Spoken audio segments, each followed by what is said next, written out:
Hey, welcome guys. Today we're going to be talking about intermolecular forces. This is a concept that we've introduced already through our bonding lab when we discussed solid bonding and the way that these particles are held together. Today we want to really flesh out these concepts, give you a much better idea of the specifics, the mechanics of how these things come together.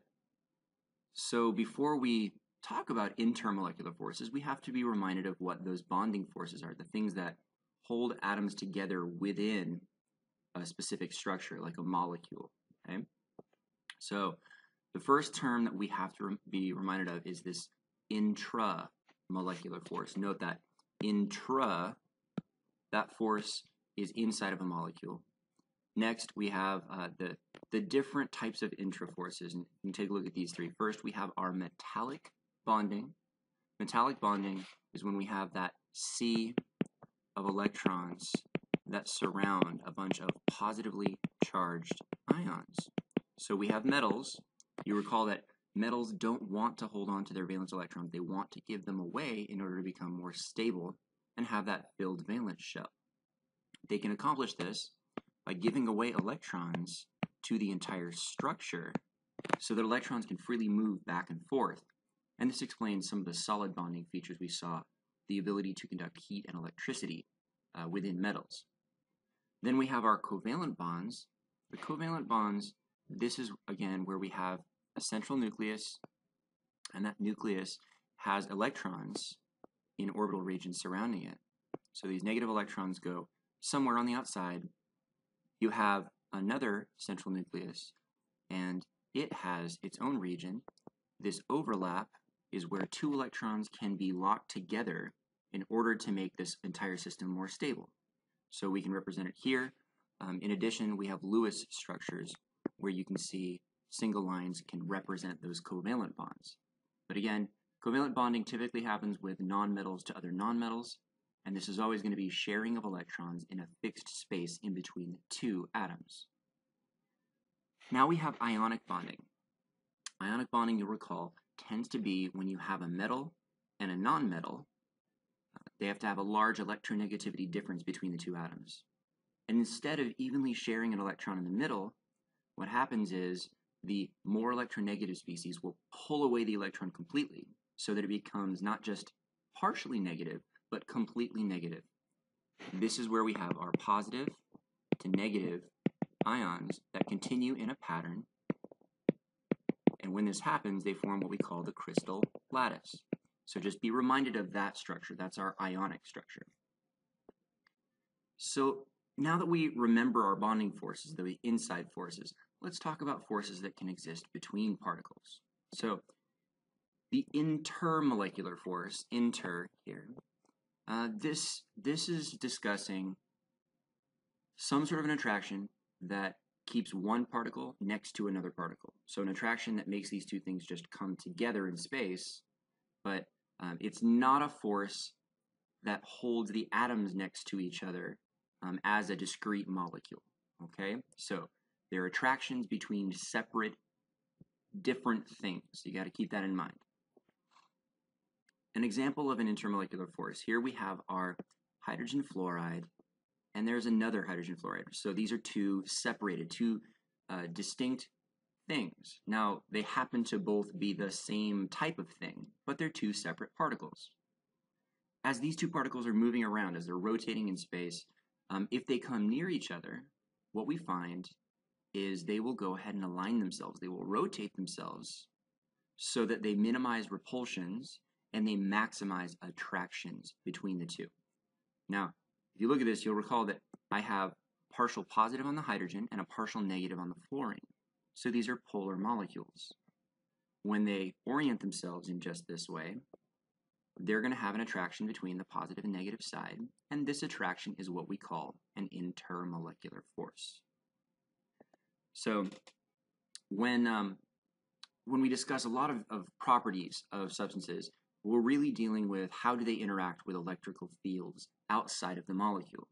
We've seen before when we talked about polarity that these things will rotate and align themselves so that the negative side of a molecule is going to organize and orient itself close to a positive electric field and vice versa. So This exists with external fields, but it also exists within a compound. You can have a lot of particles that are polar. The positive sides align with the negative sides, and this just keeps on going. Okay? So now that we understand what an intermolecular force is, we need to get into the different kinds of intermolecular forces because they function a little bit differently and they have different effects and different strengths. So starting us off, if you have a substance that is nonpolar, now this is a very simple example of a nonpolar substance. If you have two identical atoms that are next to each other, they're going to perfectly share the electrons in between those two atoms. So here we have fluorine, which is a nonpolar substance. Now, if I have a second nonpolar substance that comes near it, something can happen. What occurs is you might have just a tiny slight variation of charge. You might get a couple more electrons that shift a little bit closer to this side, which would give it a partial negative charge to that side. So that's our partial negative, and then a very, very tiny partial positive charge on the opposite end. There will be an attraction as the negative end of one side repels electrons in the opposite molecule. So it's going to have the effect of pushing electrons over away from this side, which causes this to become partially positive and the opposite side to become partially negative. Now we have a partly negative and a partly positive side of two separate particles. When they get close to each other, they'll stick. So this is how nonpolar substances like oil stick to each other. They're going to be nonpolar on their own, but they can become just slightly polar, just a little bit, based upon shifting of electrons within the orbitals that surround these. Okay, so tiny little shifts. We would say that even though this is not a permanent dipole, we would say that it has become an instantaneous dipole just in this instant. So instantaneous dipole. It's cool how that works. Okay, so we have our instantaneous dipole there, which forms another instantaneous dipole over here, and the attraction between the two polar sides is what we call a London dispersion force. So all atoms and all molecules have electrons that surround them. So all molecules and all atoms will have some dispersion forces present. So this intermolecular force is always there. No matter what kind of a substance you have, it's always there. When you have a nonpolar substance, the only force of attraction between them is this weak dispersion force. Now, as molecules get larger, as you get more and more complex and more complicated, you're going to have more electrons, which means you can have greater shifts of electrons on one side versus the other. So the forces can get stronger as you get larger and larger and larger. Large surface areas, high molar mass molecules, these are the things that can have only dispersion forces, but they can be strong enough to lock these particles together and keep them as solids or as liquids. So now that we've seen dispersion forces, recall that dispersion forces are in everything. We're going to talk now specifically about what happens when you have polar molecules. So if you have polar molecules, things that don't have this temporary little shift, but they have a permanent difference between the two because they're made up of things that either in the bond there's a difference of electronegativity or there's a net difference, a molecular dipole based on the 3D structure. If you have a polar substance though, it's got a permanent dipole. It has a larger partial positive and a larger partial negative compared with that nonpolar substance we looked at.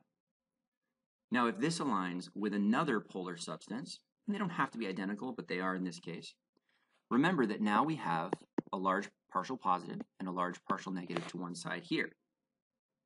These two molecules will orient themselves so that they can maximize attractions and minimize repulsions. So positive goes to negative, just like we had talked about. This attraction has a specific name. It's known as a dipole-dipole force. You can remember this because you have a permanent dipole and another permanent dipole, so that's dipole-dipole force as they come together. Next, we're going to talk about a unique case where you have a very, very strong attraction between hydrogen and either a nitrogen or an oxygen or a fluorine. Now remember that hydrogen has a very, very low electronegativity itself. So if it's paired up with one of these three atoms that have really, really, really high electronegativity values, you're going to have an incredibly polar molecule, okay? So anytime this exists, what we'll see is another dipole-dipole interaction, except it's so strong that it can have even more, I don't know, involved, like very, very, very strong impacts on the way that these molecules behave. Okay, so whereas you might have a dipole-dipole force in a molecule that causes these things to stick together slightly, like as a liquid, if you modify what this is, it may not be a liquid, it may be held even tighter, and it might be a solid. So I'm going to give you the visual of this, and then we'll talk about more examples. Here you have water, and remember, in water, this is a very, very polar molecule.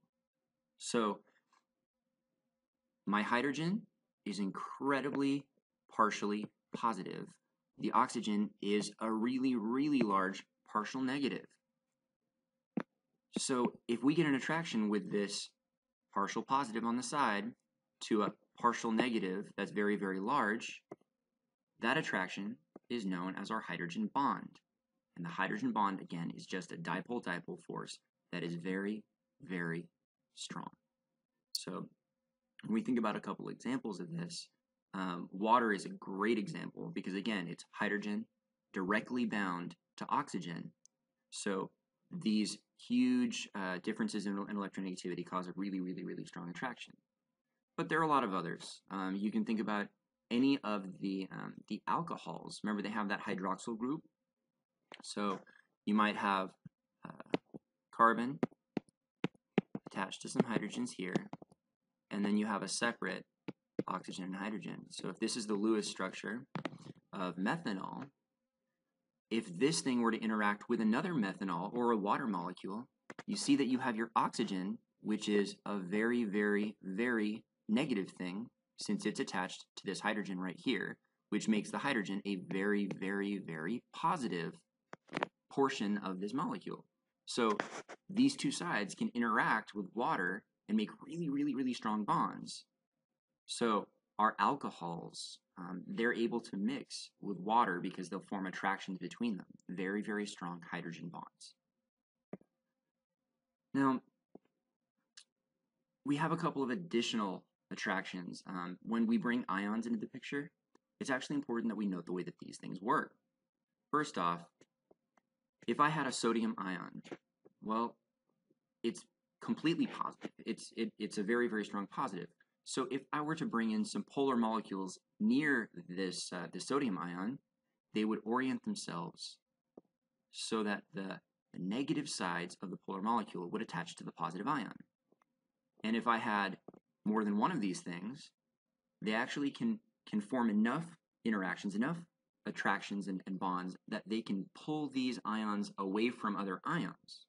So this is why things will dissolve, like sugar will dissolve and salt will dissolve. It's because of water being able to get in, form a lot of bonds, and pull away one of these particles from its giant collection, this group or crystal.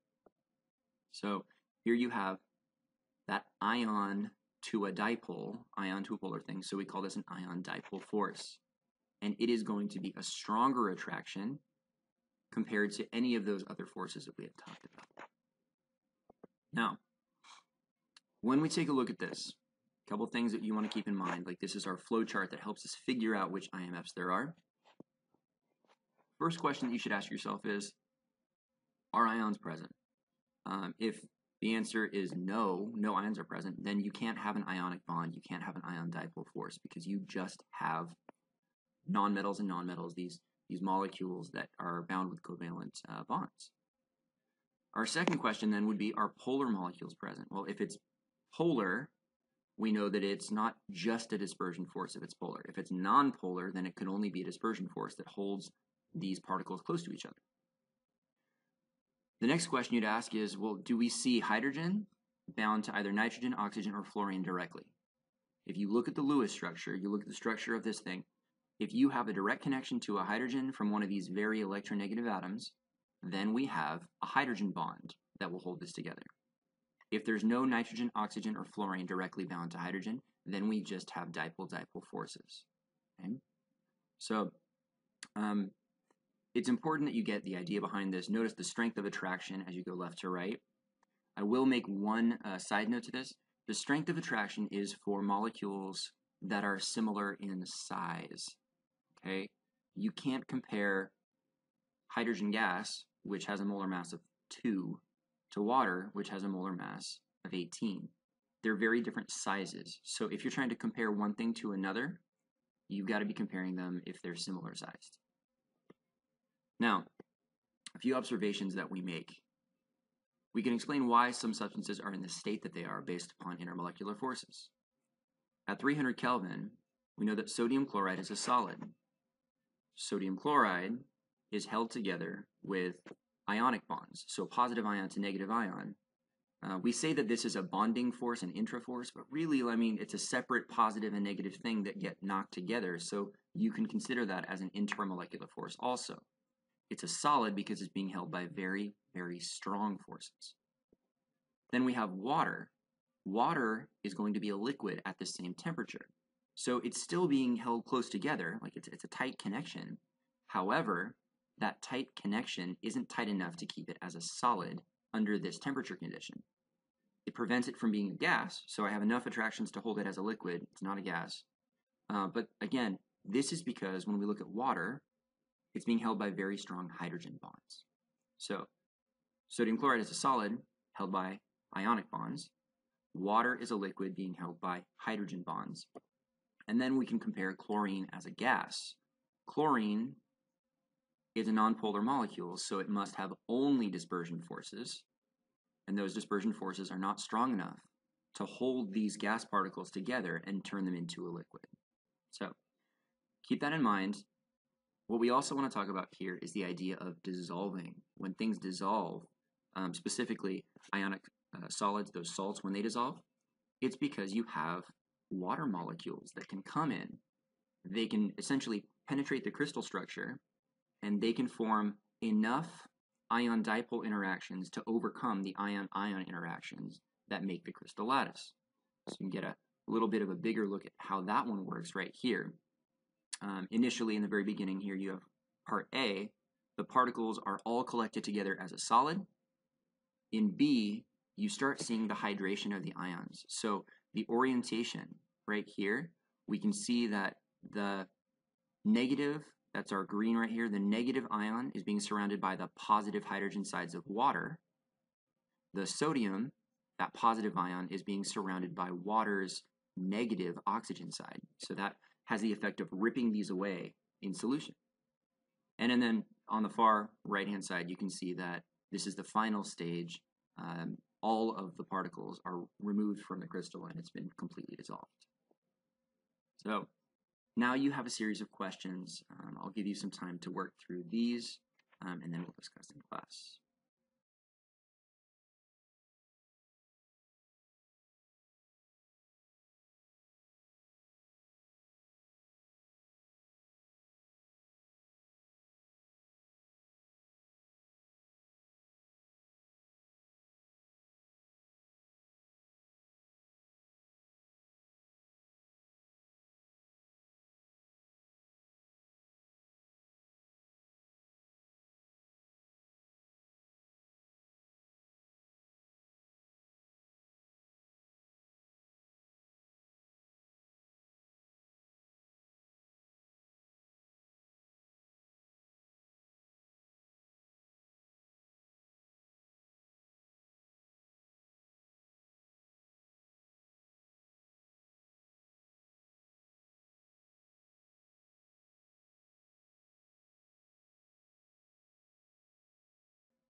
Okay, that's everything. Hopefully that was informative. Definitely bring questions, and we will discuss this in class.